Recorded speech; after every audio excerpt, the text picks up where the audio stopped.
오늘 함께 나눌 말씀은 역대상 17장 11절 14절 말씀입니다. 거룩하신 하나님의 말씀을 제가 봉독하겠습니다. 내 생명의 연한이 차서 내가 조상들에게로 돌아가면 내가 내 뒤에 내 씨 곧 내 아들 중 하나를 세우고 그 나라를 견고하게 하리니 내가 영원히 그를 내 집과 내 나라에 세우리니 그의 왕위가 영원히 견고하리라 하셨다 하라. 아멘. 오늘 선포되는 말씀이 여러분 모두에게 은혜와 소망의 말씀이 되기를 주님의 이름으로 축복합니다. 우리가 아는 것처럼 역대기가 쓰여진 시기는 바벨론 포로기 이후 시대입니다. 바벨론에서 포로 생활을 마치고 돌아온 귀향 공동체는 현실의 참담함 앞에서 좌절감과 패배감에 휩싸이게 돼요. 여러분 한번 생각해 보세요. 화려했던 솔로몬 성전이 무너졌어요. 왕조도 더 이상 존립하지 않는 상황입니다. 저자는 이런 상황에서 두 가지 중요한 주제를 귀향 공동체에게 일깨워주고 있는 것이죠. 바로 성전 건축과 다윗 왕조입니다. 1장부터 9장까지 나오는 계보에서도 저자는 유독 두 지파에게 특별한 관심을 기울이고 있죠. 유다 지파와 레위 지파가 다른 지파들에 비해서 상당히 자세하게 기록되어 있습니다. 자신이 성전을 짓지는 못했지만 성전 건축의 모든 준비를 했던 다윗과 성전을 건축한 아들 솔로몬이 유다 지파이기 때문에 유다 지파가 강조되는 것이고, 귀향 공동체가 앞으로 나아갈 방향성이 하나님을 진정으로 예배하는 예배 공동체가 되는 것이기 때문에 레위 지파가 강조되는 것입니다. 역대기를 보면 거의 절반 정도가 다윗과 솔로몬에 대한 기록으로 채워져 있어요. 반면에 사무엘서에서 23장에 걸쳐서 등장했던 사울은 역대기에서는 거의 한 장 분량으로 끝나버립니다. 왜냐하면 역대기 저자의 관심은 오직 사울의 신앙적인 부분이었기 때문입니다. 저자는 믿음의 본보기가 되는 왕, 이스라엘 역사에서 가장 번성했던 다윗과 솔로몬에 대한 이야기로 빨리 들어가기 위해서 불신앙의 아이콘인 사울은 거의 지나치다시피 하고 있는 것입니다. 한마디로 귀향 공동체에게 무너진 성전을 재건하는 재건 에너지를 부여하기 위해서, 귀향 공동체가 나아갈 방향성이 예배 공동체라는 것을 말해주기 위해서, 그리고 귀향 공동체가 여전히 하나님의 선민이고 다윗 왕조를 하나님께서 반드시 재건해 주실 것이라는 소망을 심어주기 위해서 역대기라는 책이 쓰여진 것입니다. 여러분, 이런 맥락에서 볼 때 저자가 놓치지 않고 귀향 공동체에게 되새겨줘야 하는 언약이 있어요. 바로 다윗 언약입니다. 저자는 사무엘하 7장에 기록된 다윗 언약을 역대상 17장에서 다시 반복적으로 기록하고 있습니다. 여러분, 다윗 언약이 뭔가요?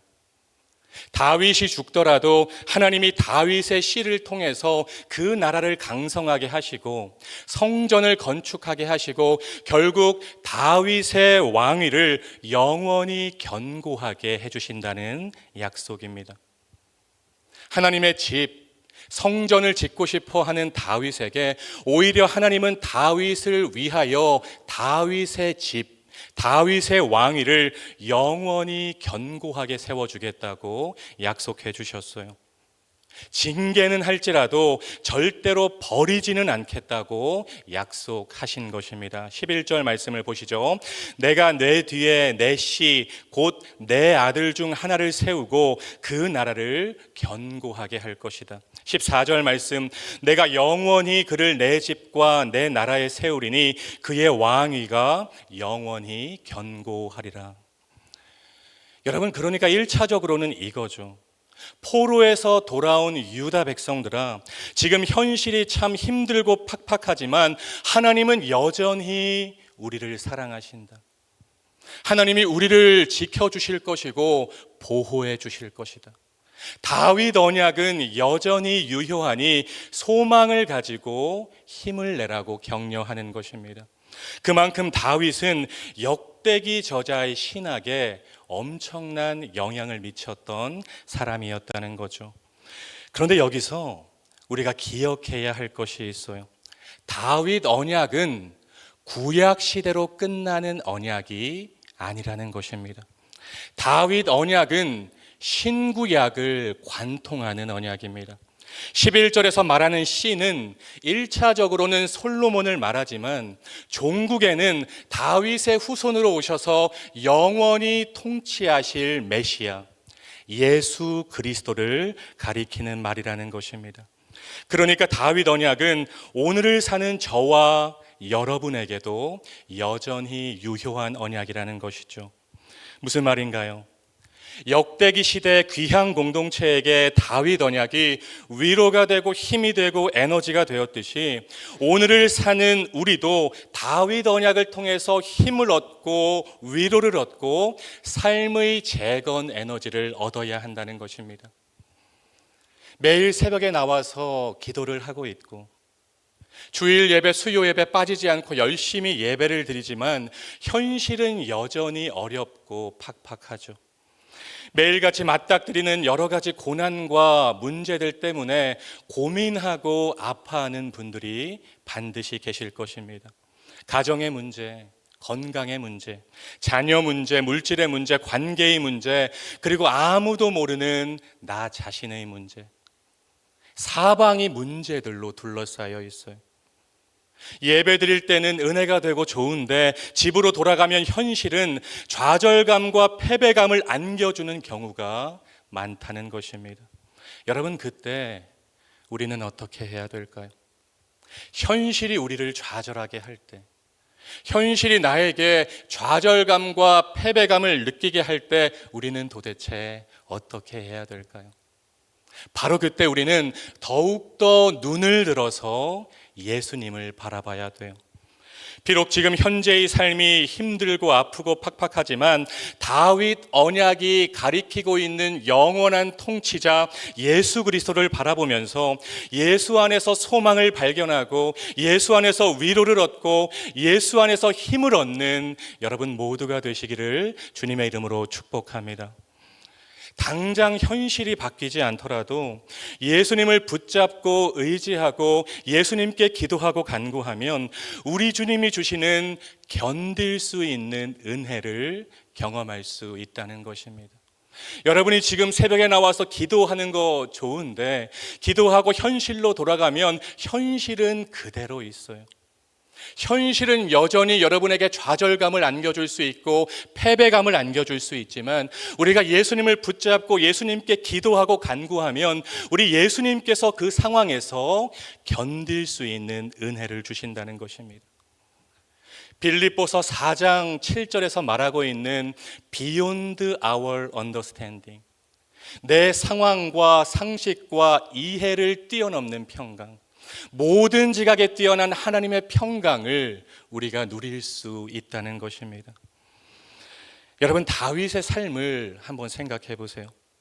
하나님은 평범한 목동이었던 다윗을 이스라엘의 주권자로 삼아 주셨습니다. 사무엘하 23장에서 다윗이 이렇게 고백하고 있죠. 내 70년의 인생을 돌아보니까 나는 도무지 왕이 될 가능성이 제로였던 사람이었다. 나는 그냥 보잘것없는 베들레헴 농가 출신으로 평생 목동일을 하다가 끝날 인생이었는데 이런 나를 하나님께서 왕으로 세워주셨다.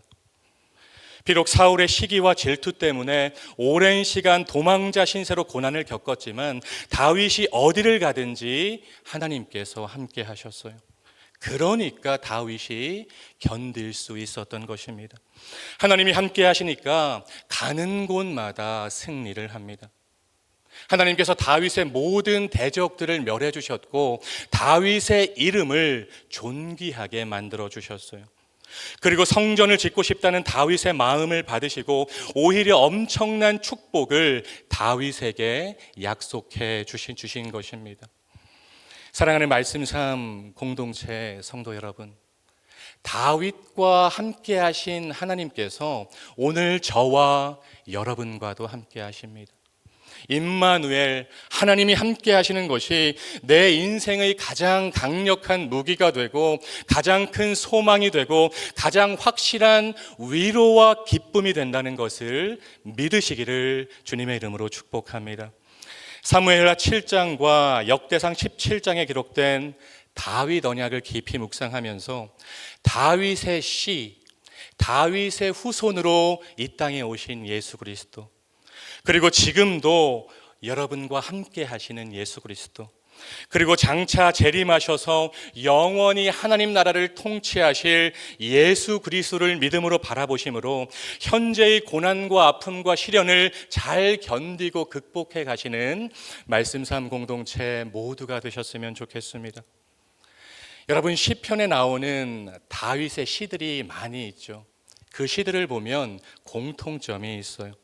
다윗은 현실에 대한 탄식으로 시작해서 하나님에 대한 확신으로 시를 마친다는 것입니다.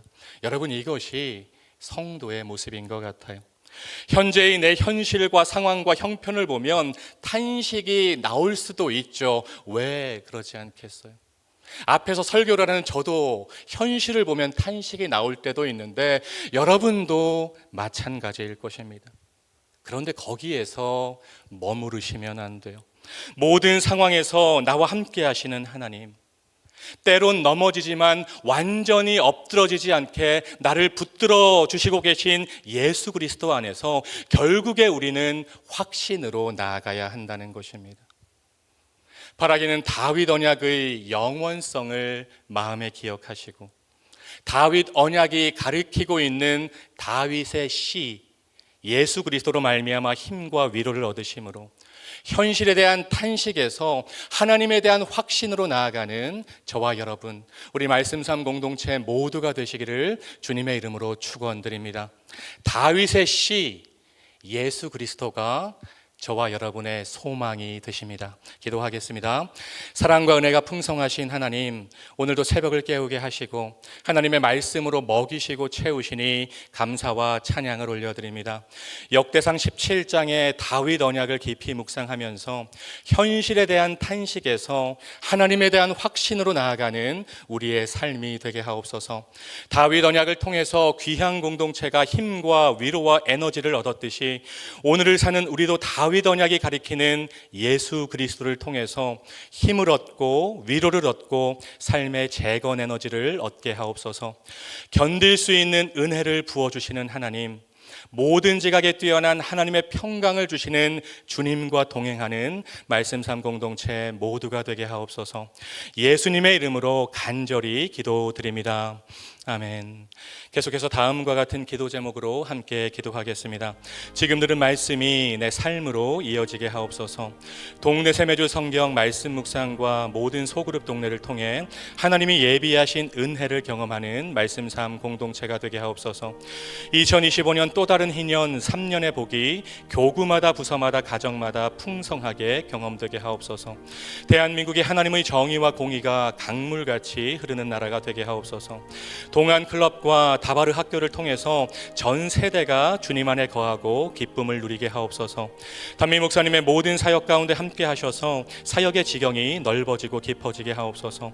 육체의 질병과 마음의 질병으로 고통받는 지체들을 주님 권능의 손으로 어루만져 주옵소서.